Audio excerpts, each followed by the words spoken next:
What's going on, everyone? Welcome to another episode of the Off the Ball podcast with me, your host, Chris LeBron, also OTBN 365.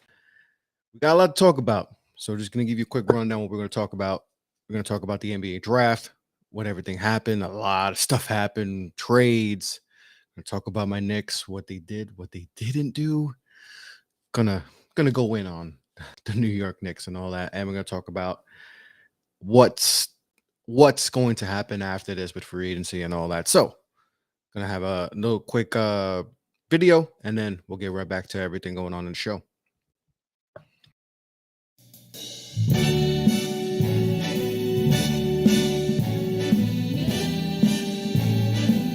Start spreading the new. We interrupt our program to bring you this important message. New York, I love you. I love New York.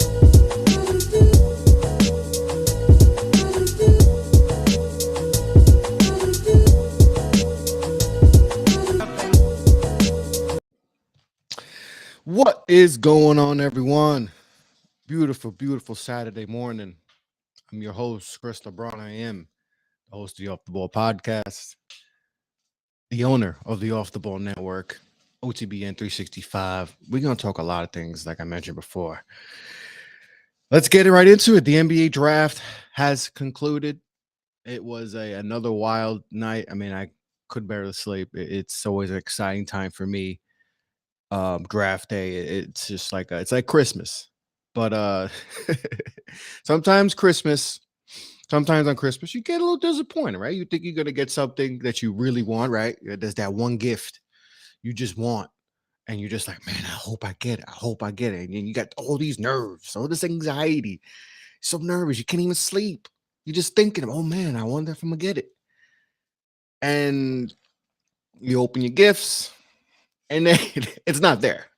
And there's the disappointment. And that's just kind of like being a Knicks fan. You just used to the disappointment. And that's exactly what happened. But I'm gonna wait for that part. I'm gonna wait for that part because I got a lot to talk about that. And if you saw me on Knicks Fan TV, and shout out to CP and the guys for having me on for another year of covering the draft over at Knicks Fan TV.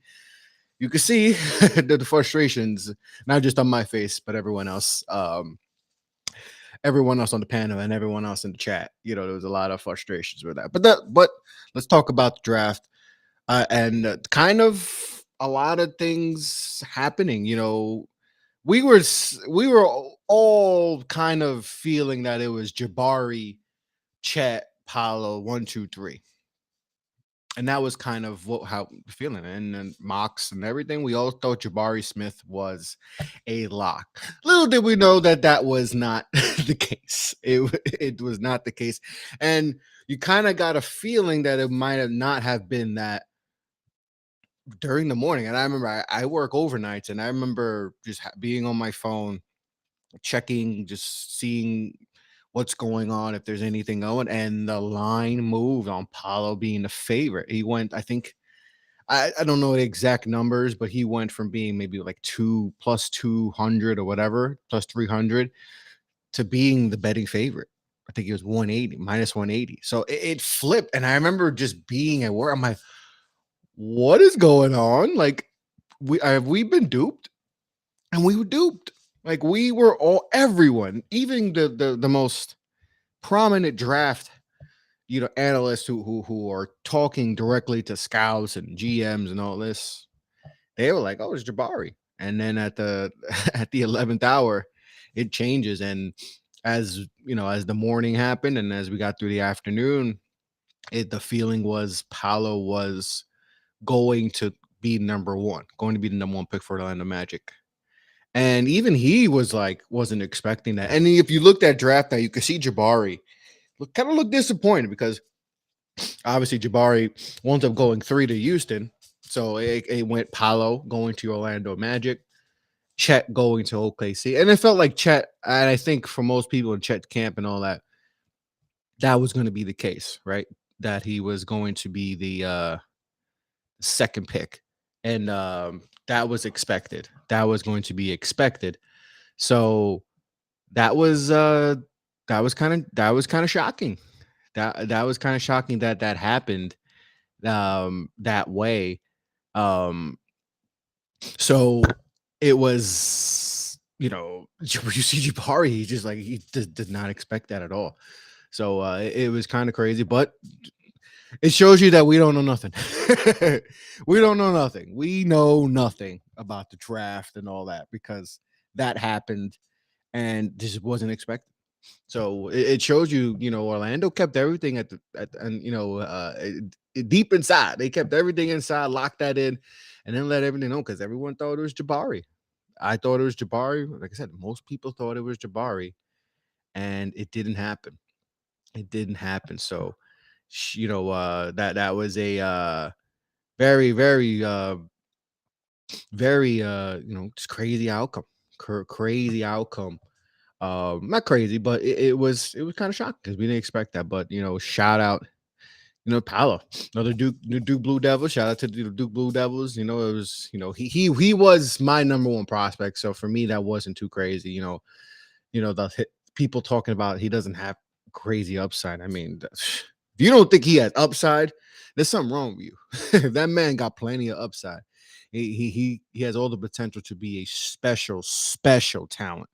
Like his potential is through the roof. So I don't get why people like are limiting his upside. The upside is through, and obviously Jabari has crazy upside too. Chet also, but crazy. We had a bunch of trades. I think we had in total 8 trades in the first round. Um, and overall on my board, I had 13 guys that weren't selected overall on my board that weren't taken. And the highest, I think I had the highest person on my board that wasn't taken was De'Aaron Sebron from North Carolina State at 31. He was the highest guy on my board that wasn't selected. But let's run through, the lottery quick. Like I say, Paolo goes one to Orlando, Chet goes to the Thunder, Jabari goes to Houston, Keegan Murray goes to the Kings. A lot of people that thought that they would go chalk and go Jaden Ivey, but they didn't work him out. He didn't want to go to Sacramento, so the Kings could have done the Kings and just taken him and just said like, it doesn't matter if we worked you out or not. We're just gonna take you, and they didn't do that. They didn't do that, and they took the obviously they honestly took the better fit, And I thought Ivy and Fox would be a crazy backcourt. That'd be a very fast backcourt, and if you want to get rid of Fox, now you have Ivy as your lead guard for the next, and him and Davion. Nice 1-2 punch. But they took the fit. Keegan Murray is a tremendous player, efficient, maybe one of the most efficient players we've seen in a while. He's just such smooth. I know people worry about the age and all that, but I'm not worried about that. He's gonna fit in like a glove. Um, instant impact and all that. So and then followed by Benedict Mathurin to the Pacers. Shaden Sharp goes to the Blazers. Dyson Daniels goes to the Pelicans. Jeremy Sochan goes to the San Antonio Spurs. Johnny Davis goes to the Wizards. The Knicks select Ousmane Dieng, which gets traded to the Oklahoma City Thunder. Ousmane, and I'm gonna talk about the Knicks in a little bit, but the Ousmane Dieng. I remember talking to the guys at Knicks Fan TV, and I said, if the Knicks take Ousmane Dieng, Knicks fans are going to revolt simply because he's a Frenchman. And you look at his stats and you're going to be like, oh, what is this? And they're going to give Knicks fans PTSD. I couldn't even say the thing, say that, but it's going to give Knicks fans just bad memories of Frank Ntilikina all over again. And I said, and I wasn't, and I liked Dieng. It wasn't crazy, and I liked Dieng, but I was like, I just didn't. I never mocked him to the Knicks or anything, but there was a back of my head. I was like, there could be a chance they could take him if like Johnny Davis and Dyson Daniels and they can't get Ivy. I could see them taking him simply because he has crazy upside. But I could see this being initially bad and Knicks fans reacting bad because they're just going to look at the stats and they're just going to look at, you know, um, He's from France, and that's could be ignorant, but I was like that could happen. And then when they took him, that's exactly what happened. Exactly what happened. He got booed, and I feel bad for him. I just didn't see him as a good fit with this team simply because of those things. That's why I wasn't crazy about when they took him, but I wound up flipping it to OKC. But I'll get into to the Knicks in a little bit, because interesting night for the New York Knicks, just to say that least. And so the Thunder, so they get Dieng. They take Jalen Williams. They actually took both Jalen Williams from Santa Clara, and they took in the second round the other Jalen Williams from Arkansas. Then Jalen Duran goes to the Hornets, and then he gets traded. Jalen Duran had an interesting night too. Jalen Duran was a member of the Hornets. Then he was a member of the New York Knicks, and he finally ends up so he got traded, and he was on 3 different teams. In a matter of minutes, he was on 3 different teams. So he will land in Detroit. Detroit had themselves a nice draft. Capping off the lottery, the Cavs take Ochai Agbaji from Kansas, the Final Four most outstanding player. Good fit for him. Hornets get Mark Williams, to me the most perfect fit. Perfect fit. If there's any more of a perfect fit in this draft, it's Mark Williams and Hornets. I mocked them every time to the Hornets, mostly at 13, but they wound up flipping that 13. And Mark Williams, Hornets, LaMelo, that's gonna be good. Coaching situation need to get figured out. I mean, they just they brought back an old coach, after the whole Kenny Atkinson debacle. But then you got the Hawks taking AJ Griffin. It's back-to-back years taking Duke players who were projected originally to be a higher picks. Last year taking Jalen Johnson, this year taking AJ Griffin. So that's a good spot for him. Rockets taking Tyree Eason. LSU Bulls taking Dalen Terry. Timberwolves selected Jake LaRavia from Wake Forest, and they traded that to Memphis. Spurs take Malachi Branham. I think Walker likes this pick. I think Walker likes this pick, and I think he liked the Sohan pick too. So I think Spurs did well, and I even like the Spurs Summer League guys they picked up and undrafted free agents too. Then you got the Nuggets at 21 taking Christian Braun from Kansas. Grizzlies taking Walker Kessler, then trading that pick to Minnesota. That's a nice thing for Minnesota, get themselves a rim protecting big like Walker Kessler. Sixers drafted David Roddy. That might have been one of the kind of the shockers of the first round, one of the big first shockers. Thought Roddy was more like a second rounder, but he gets traded to Memphis. Bucks take Marjon Beauchamp. That's a good. I like that a lot for them. Gives him athleticism at the wing. Spurs take Blake Wesley. Man, Spurs did some solid. Mavericks take drafted Wendell Moore Jr. Traded it to Minnesota. The Heat selected Nikola Jovic. Now Jovic.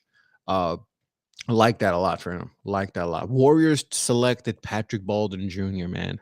Patrick was one of those guys that other guys thought would be higher. They take him in round 1. I like that a lot for them. That's good. I like Patrick Baldwin Jr. The Grizzlies selected Ty Washington, and then traded the pick to Houston. In some mocks, I had Ty going 17 to Houston, so that's not shocking. And then another maybe shocker, to me a shocker. I don't even think I had him ranked. Peyton Watson, and I get Peyton Watson. I get it. I get it. The physical tools and all that, but this, if there was some production, I can go get behind this. But he had no production. And this is just simply off. But if you're the Thunder, I mean, he's going to go to Denver, with this pick. But you get it. He has all the physical tools as a wing, 6'8", size, he's got quickness, strength, got everything you want. But it's crazy, 7'1" wingspan, but the production, man, the production is lacking to say the least. But at that point, you take him there. That caps out the first round. Then we'll go through the second round real quick. Andrew Nemhard, then Caleb Houston, Christian Coloco, Jalen Williams, Max Christie, Gabriel Procida.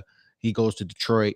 Jaden Hardy, surprising he dropped, but gets traded to Dallas. Kennedy Chandler gets traded to Memphis. Khalifa Diop Those at Cleveland, Bryce McGowan, shocking. He went that, when he goes to Charlotte. EJ Liddell, man, that C drop, man. I can't believe he fell that hard, but he going to the Pelicans. It's a great spot for the Pelicans. Um, but and the Knicks, their first pick, their only pick of the draft, they take Trevor Keels out of Duke. Um, then Clippers takes Musa Diabetes from Michigan. Hawks selected Ryan Rounds, traded that to Golden State, man. Golden State. The rich get richer. Hornets select Josh Minot from Memphis, traded that to Minnesota. Pistons select Ishmael Kamagate. He goes to Denver. Grizzlies get Vince Williams Jr. I like that a lot. Timberwolves selected Kendall Brown. He goes to Indiana. Cavs select Isaiah Mobley with his, he'll be with his brother, so that's smart. Timberwolves selected Mateo Spagnola. Warriors select Tyrese Martin, trade that to Atlanta. Pelicans draft Carlo Makovic. Celtics draft JD Davidson. Nice pick for them. I like that a lot. Wizards draft Yannick Nosa, someone who was, months ago was maybe people talking about him top 10. This time, sometime last year, Warriors select guys Santos. Cavaliers select Luke Travers. Luke Travers is someone I didn't even have on my radar. So I probably gotta do more homework on him and see how his game is. Blazers select Jabari Walker, son of Samaki Walker. And then with the last pick, the Pacers select Hugo Basson and then trade him to Milwaukee. That's a nice pick for Milwaukee to get Hugo Basson. Someone I had early in the process had him top 20, top 15. And so that's a good pick. So that's the draft. And then so let's just get into it. I want to talk about New York Knicks and what they didn't do. So they held the 11th pick. Obviously, they selected Ousmane Dieng, and like I mentioned before, it didn't go well. Fans weren't happy about it. I was on Knicks fan TV. They were not happy about it. A lot of people weren't, but they wound up trading the pick. So kind of how the trade went down. The Knicks, and I'll read the exact, so the Thunder agreed to acquire the 11th pick used for French forward Ousmane Dieng from the Knicks in exchange for multiple first-round picks. New York's return package includes 3 protected 2023 for obviously next year's draft. Is supposed to be the draft, but heavily protected picks. So they get 3 first-round picks, heavily protected from Detroit, Denver, and Washington, all via Oklahoma City, which had those picks. And they had a bunch of picks, so they were willing to give up picks. And this is from Shams, so it's all protected. So they're all protected. All 2023. Shams and Woj reported this, and then Bobby Marks later had said all 3 picks that were sent to New York Knicks are protected. Like I just mentioned, Washington is top 14 protected, Denver's top 14 protected, and Detroit is top 18 protected. So the way the Wizards are going, they might not get that lottery pick. Denver top 14, you may be able to get that pick, but that's going to be later on. And then Detroit top 18, you're probably not going to get that. And I don't know I don't know how that can and I think they're still protected after that. I don't know how long it goes. I forgot the exact I forgot someone had posted exactly how far back it goes. I think Detroit that it goes to like top 14 the year after, then like top 11, something like that. But it's a protected picks. It's not protected if they were unprotected, which Oklahoma City would never do, even though it's not their pick. Essentially, it's not their pick. So, but obviously you're not going to, take the chance of Washington possibly, especially if Beal's gone. I mean, if Beal's gone, that pick can, if they had unprotected that pick, that could be a top 5 pick, and Detroit, they're young and I think they're going to be vastly improved, but there could still be a lottery pick. So a lot of protections in those picks. And so they don't select anyone. So they wound up having the 11th pick and just not selecting anyone. And on the show, I had mentioned it kind of felt like Johnny Davis was their guy. And they had worked him out. He was a Tibbs guy. A lot of guys liked him, but a lot of guys in the organization liked him. And once again, one pick away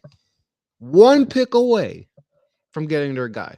And you heard a lot of people mention like, oh man, they should have lost more. I'm not going to get mad at them for winning games down the stretch or whatever, but you're not going to tell a bunch of guys, hey, we want to move up a couple spots, so we need you guys to just lay down and take this L.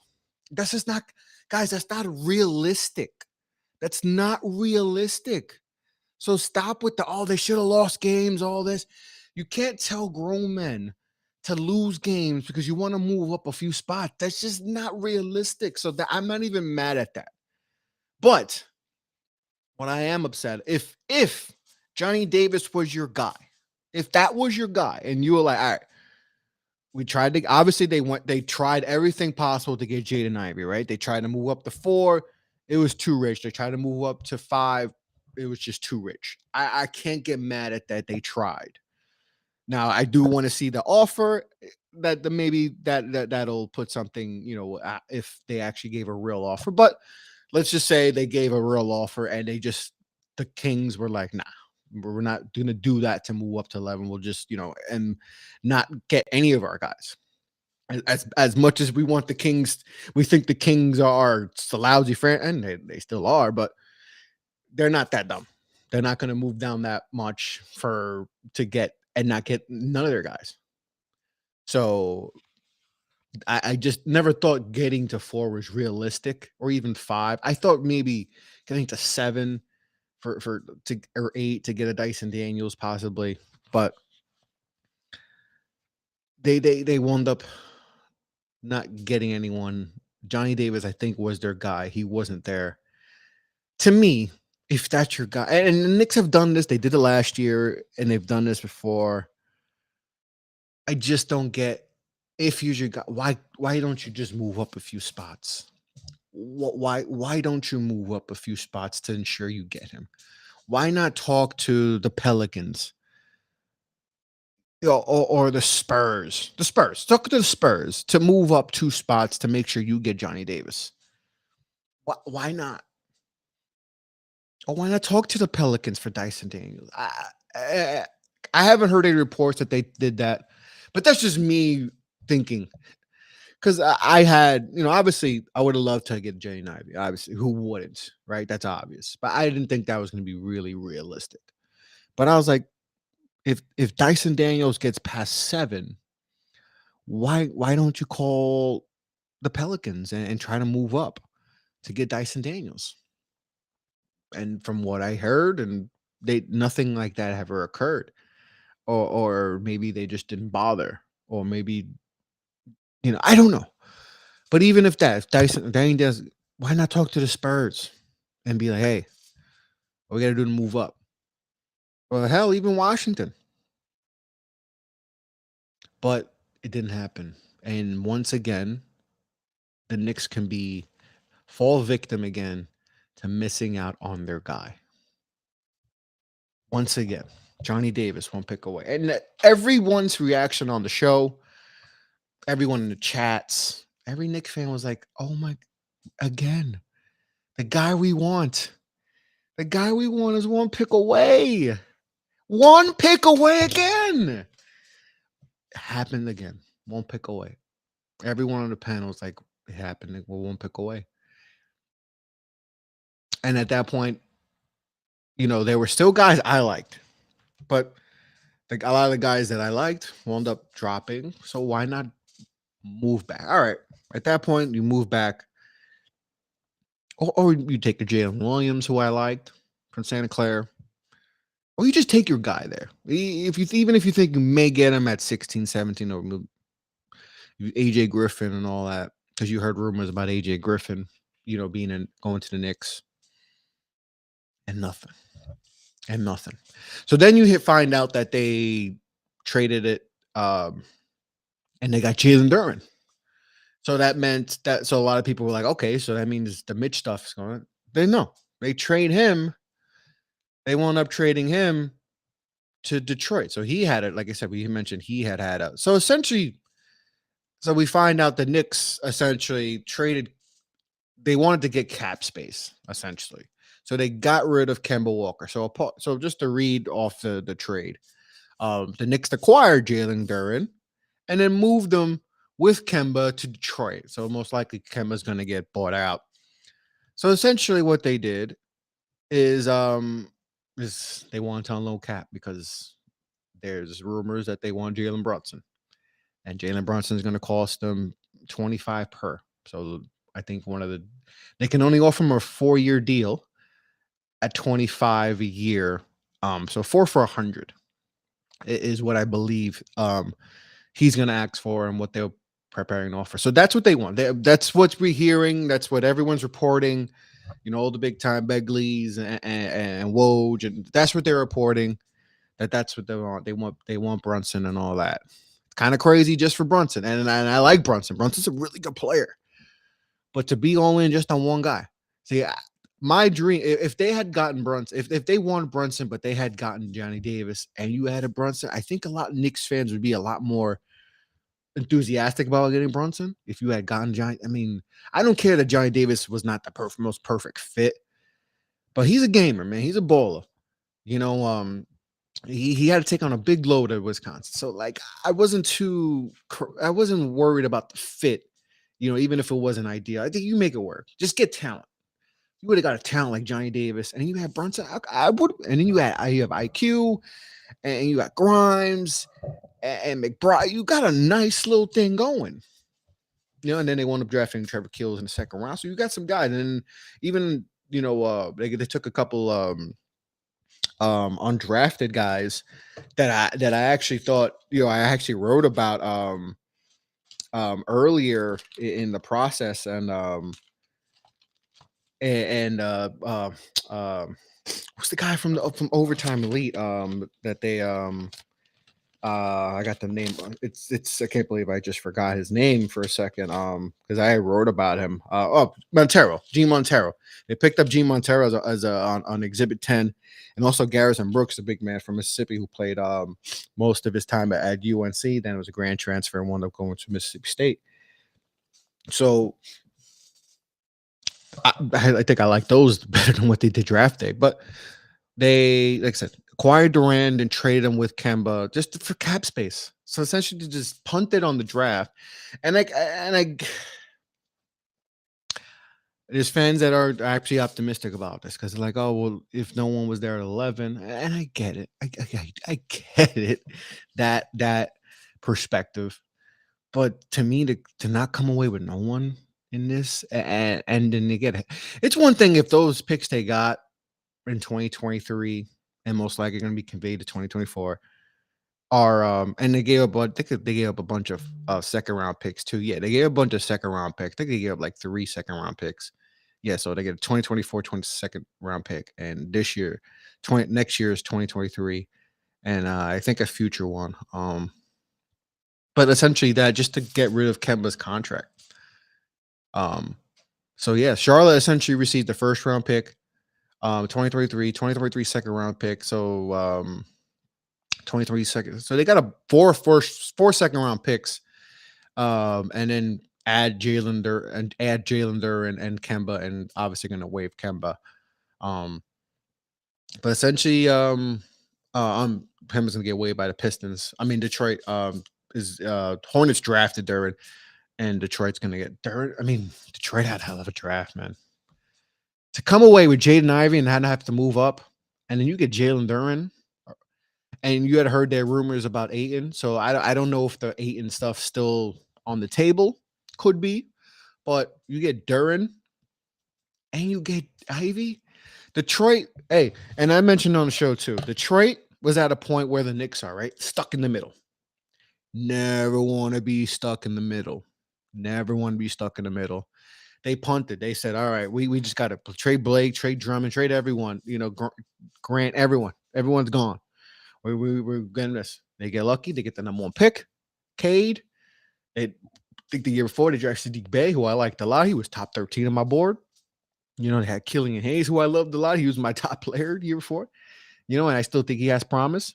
But now you have a guard rotation of Killian, Cade, and Ivy, and then you got Duren with Isaiah Stewart. They got Marvin Bagley from Sacramento who played good basketball when he got there. Man, I like the. Hey, I'm not saying they're gonna make the playoffs next year, but they're doing it right. They figured, okay, we don't want to be in the middle. This is not where you want to be in the NBA. This is purgatory. So you either got to tank or you got to go all in. So they decided to, hey, we're just gonna blow this thing up and go all in, and that's what they did. And things are looking good right now. Things are looking real good for them. Looking real good for them. Hell, even Sacramento, looking real good for them. Looking real good for them. But the Knicks, the New York Knicks, man, it is it's tough. It really is tough. It's disappointing, and you felt the somberness. You really did feel the somberness, you know, because it was just so disappointing. It was so disappointing that they didn't take anyone, and it's so disappointing that they didn't go after, even getting Johnny Davis. Yeah, okay, Ivy's too expensive. Okay, maybe getting Dyson was too much. But Johnny Davis seemed like it could have been. It would have cost you a little bit. But man, if I think Knicks fans would have been okay if you had it gave up a little bit to get Johnny Davis, and they wouldn't be going in on Jalen Brunson. And I feel bad for Jalen Brunson because he's a hell of a player. He's ascending too. Got better. I know he played with Luca and all that, but even when he didn't have Luca on the court, man, that man was hooping. When Luca was out in the play, he was hooping. Hooping. He's a dead man walking without even being a Knick. He has no chance here. He's set up to fail already. He's set up to fail already. He's not even a member of this team. And he's set up to fail because this team is going all in on just him. He's set up to fail. And it could get bad. And especially for the contract he's going to get. It's not like this is Kevin Durant. This is Kawhi Leonard, LeBron James, even a Bradley Beal, Zach LaVine. I think Brunson could potentially be like a Fred VanVleet type and maybe make an all-star here. But also it helped that Fred VanVleet's on a team that was a playoff team. So that helped his all-star team. It's going to be tough for Jalen to have it to have success. I could see the boos. And he's just going to look at Julius Randle. Julius Randle's going to look at him and be like, welcome to New York. And it's a shame because he is a really good player. He's ascending. He's still young. But it's tough. But the Knicks essentially, they punted on the lottery. And it's tough to do that. And the Knicks also acquired the Bucks 2025 picks. So, they're all in on Bronny, who was coming out that year. But that was the pick that the Pistons got in the Jeremy Grant deal. So essentially, the Knicks, like I said, they shedded cap. It's clear that they're trying to go all in on Jalen Brunson, and it's disappointing. It's disappointing. It's not disappointing that they're going after a good player in Jalen Brunson. It's just disappointing that there's just no direction. There's no real direction in this franchise. Essentially, they apologized in their media post. They essentially apologized on that, and it's a shame. It really is a shame. It just, and maybe it's just me being a talent evaluator and liking the draft so much, and that I felt like they could have got a good player there no matter what. So maybe that's my disappointment. And it's always disappointing when your team doesn't select someone, right? Let's just keep it real. Like that's always disappointing where they don't select someone. So that may be some of it, but it's tough. It's definitely tough. And I'll give you the exact quote. Last night, all right, this is the exact quote from Leon Rose, who finally came out of the cave, finally woke up. Last night we made 3 trades involving draft picks, which resulted in increased financial flexibility. Jalen Brunson, and additional draft capital moving forward. We now have a total of 22 picks, 11 in the first, 11 in the second. I mean, essentially they're hoarding picks, just like OKC, but that does not over the next 7 years. So that to me was like, when I read that, I was like, over the next 7 years. So we're in for a bumpy ride, Knicks fans, again. Another 7 years, we have the ability to be active in free agency as well as in the trade market. Our focus will remain to be strategic and thoughtful on our team building, doing it the right way while feeding off the momentum from the end of last season and prioritizing our player development. Thank you, Knicks fans, for the continued support. Leon Rose, Knicks president. So that's the statement they made via Instagram. Cap space. I mean, that word has been entrenched in Knicks fans' head for what? Since LeBron, free agency 2010. Cap space, cap space, cap space, cap space, cap space, cap space. I think Knicks fans are tired of that word, cap space. We just want a direction. What is the direction? We're doing all this cap space for Jalen Brunson. Like I said, good player, but Jalen Brunson, like AD, Jalen Brunson. I'm lost. I'm lost, man. I really am lost, and I just don't know. I don't know what direction they're going to because I feel like they're stuck because they have a coach who's in win now mode. Okay, so what if they struggle? What if they get up to let's just say 4-13 start? What if they get up to a really bad start? Do you fire Tibbs?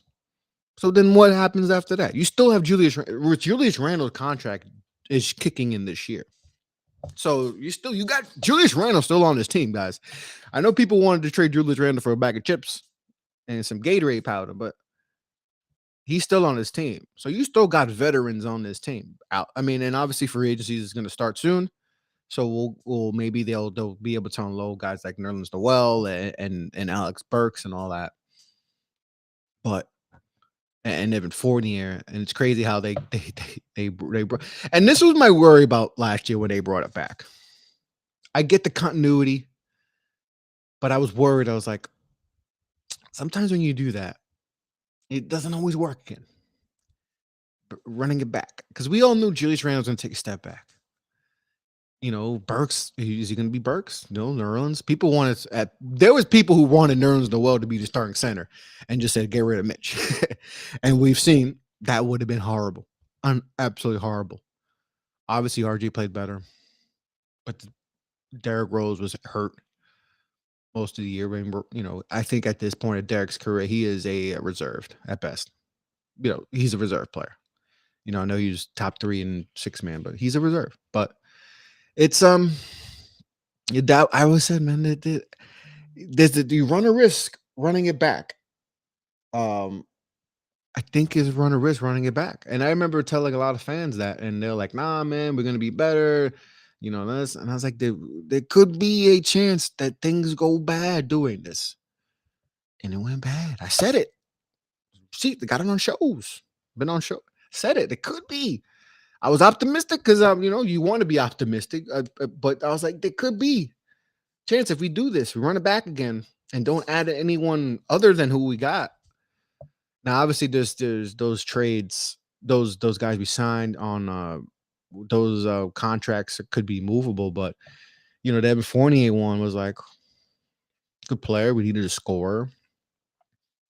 But that one was kind of questionable. I'd rather have gone after Gary Trent Jr. That's who I wanted, or Alonzo Ball, even though Alonzo had injuries. I wanted Gary Trent too.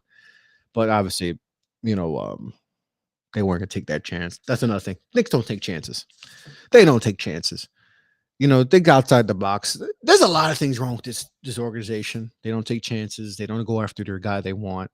They just could fall back. It's like somebody had mentioned, the Knicks just keep bunting. No, I think the Knicks are just check swinging, and you get the little dribbler in front of the catcher because they're just they don't know what they do, so they're just hesitant at the plate. They're like, I don't know to swing. We don't know to stay back, and they check swing, bunt, a dribbler in front of the catcher, and they're like, oh man, that's what the Knicks do. That's what they check swing all the time. They check swing. And it's just constant, and it's just 2 years ago, it felt like we had it. We got it right. And now we're back to square one. I talked to this with my guy Alex. You know, we're back at square one. We're back at square one. It's crazy how quick this happens. I talked to my guy Alex, Knicks Central. We're back at square one. We couldn't. I'm like, I can't believe we're back at square one. We're back to being a laughing stock. It's LOL Knicks again. It's crazy. It's crazy. It really is crazy. And this is what I feared. Once the Knicks get back to doing dumb stuff, we're going to be back to being a laughing stock. And that's all you heard draft day. Everyone just making fun of Nick. Stephen A. and Spike Lee doing their nonsense. They don't help at all. And Perk had put Stephen A. on blast on First Take, I think yesterday, which was kind of cool to see that. But yeah, bad times in New York. But let me get off the Knicks and finish off. I won't stay much too longer talking about the Knicks because they're just gonna get depressed. But tough night for the Knicks. But like I said, there was a few surprises in round one. Like I said, David Roddy going in round one was kind of surprising, but you could see definitely a talent, and maybe people over analyze his like combine stuff. He wasn't gonna measure well and all that. Like, some guys just don't test well. Some guys just aren't good testers, but when you put them on the court, when you put them in there, they just know what they're doing. They may be able to write down stuff and explain it or whatever, or perform it, in that environment. But when you just put them in on the court or whatever, they just know what to do, and that's what David Roddy knows how to do. He knows how to perform on the basketball court. So, but it was like I said, a lot of trades. We got trades. 8 first round trades. Like I said, Paolo going number 1 was something that we'd that like I said, overnight we got that. But teams I felt like, to me, Detroit had a really good draft. I really like what Detroit did. They hit it. Houston, to me, did really well. They come away with Ty Jabari. Who else did they get? Warriors. Warriors got value. Patrick Baldwin Jr. and Ryan Rollins. I like that. Pelicans, getting EJ Liddell in the second round was, to me, a steal. I had a first round grade on him. So I think they did good. I don't think a lot of teams did. I think it's always hard to give grades out, because to me, you really shouldn't be getting grades out to like in like 2-3 years. That's when you should really give grades out. But just the initial reaction on teams, I did think did well. I mean, Oklahoma City, they racked up on players. The Wizards stole JD from the Knicks. The Rockets also took Tyrese. Rockets did well, man. Rockets, another team doing some nice things. Dallas getting Jaden Hardy was good. With Brunson possibly leaving, they add Hardy to that. That could be their new Brunson. That could be their new Brunson. I like Memphis getting Kennedy Chandler too. I liked Memphis getting Kennedy Chandler. I like that a lot for them. With possibility of Tyus leaving, you slip in Kennedy, who can do a lot of good stuff. With the ball in his hand and pick and roll situations. And I know he's only 5'11", 6 foot, but he's tough. So I like that a lot. But Wizards also got Yannick Nosa. I know he's a project. But I think if they develop him the right way, they can get something special, because he was slated to be a top 10 pick. Start of the basketball season. So Hugo Besson too going more. So there's things I liked. Peyton Watson going in the first round, that was kind of head scratching because I didn't have him even drafted. I thought someone would possibly take a chance on him in the second round. But other than that, nothing too crazy in the first round. There wasn't like other than maybe Peyton Watson going in the first round. There wasn't one where I was like, whoa, I didn't. And usually we get those. We usually get those. And even Jake, Laravia, I heard people getting first round balls. I had him like in the 30s, late 30s, but that wasn't too crazy. Even David Roddy wasn't too crazy, but those are probably the three that maybe I was like that had second round grades on. Two, and then Peyton Watson I didn't rank. So Peyton Watson being the one that was like, all right, I didn't get that, but at that point, at back end of the first round, literally the last pick in the first round, it wasn't too crazy. But some guys that I had, like I said, De'Aaron Sebron, I had. So guys on my big board that did not get selected, Jamari Bouye I like him. He's going to Miami. So that was a good pickup. Johnny Butler from Florida. I thought someone would take a chance on him, and he's long. I think he could shoot from outside. I forgot exactly where he's going. But Michael Foster, Jordan Hall. I think Jordan Hall's going to the Warriors, if I believe. Montero's going to the Knicks. Julian Champagny. Forgot. I think he's going to the Warriors also. If I'm correct, I could be wrong. Trevion Williams. I had him going. In my mock in the 30, the last pick. I think he's going to Boston. Ron Harper Jr. I think he's going to Toronto. Dominic Barlow. I think he's going to Spurs. Spurs, man. I like the Spurs. Well, oh no, Jordan Hall's going to the Spurs too. So Barlow and Iverson Molinar from Mississippi State too. I forgot exactly where he's going, but so I had I think 13 guys on my big board that didn't wind up going getting drafted, but they all got picked up. So I can't wait. Summer League is I think Summer League starts first week of July. I think the 7th, I believe. I got the exact time here. Yeah, I think the 7th is Summer League. So that starts. I think the Knicks' first Summer League game is that next day, that Friday. So I'll be tapped into that and see how like I said, they picked up Montero and Garrison Brooks from Mississippi State, previously played at UNC. So draft is here. It's over. I'm on to 2023 and that's going to be fun. So I'm going to have stuff for 2023. I'm going to really dive into 2023 hard. Really go in because that class is going to potentially be game changing. With Vic and you got the twins that went to OT overtime elite.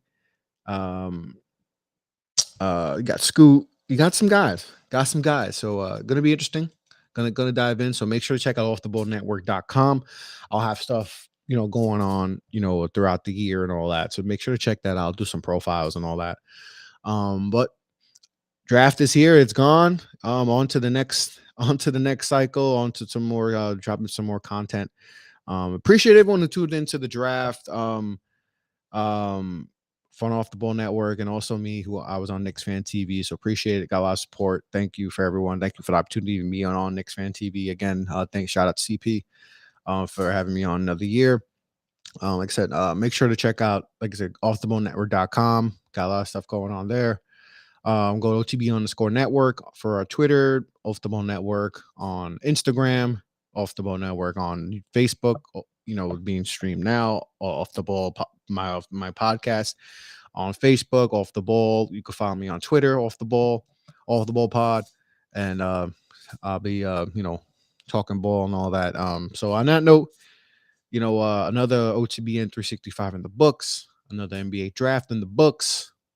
So be well, be safe, take care, and should I say let's go Knicks, man? Damn the Knicks, man. Try not to let the Knicks get upset me, but maybe one day, like the hat says, make Knicks great again. I don't know if that's gonna happen anytime soon. 7 years.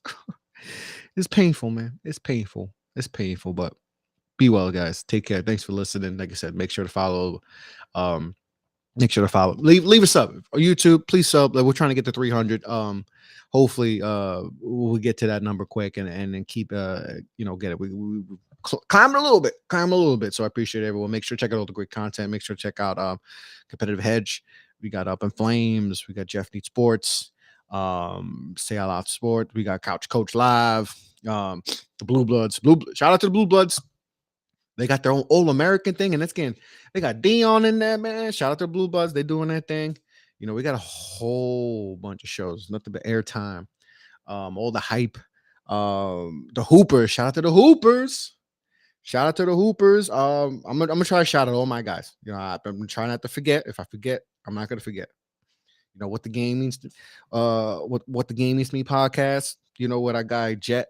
I got Jelani and Thad. You know what else we like I said, the Hoopers. What our guys, you know, what else we got? I ain't trying to forget no one. I ain't gonna forget no one. Can't forget my guys who keep the network rolling and going, man. We'll football and chill. Like I said, Ball Fake Podcast. That's another great NBA podcast. We got Knicks fan wilding. We wilding, and this way was wilding in the chat. Don One, Triple M, it was wilding, it's crazy. It's crazy. Shout out to my guy Walker. We're getting the layup line. We got the layup line. It's another good show. We got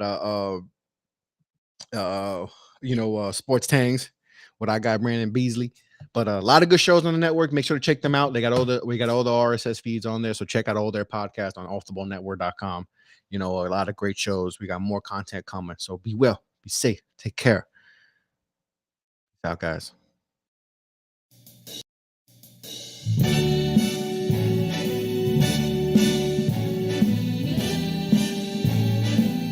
Start spreading the news. We interrupt our program to bring you this important message. New York, I love you. I love New York.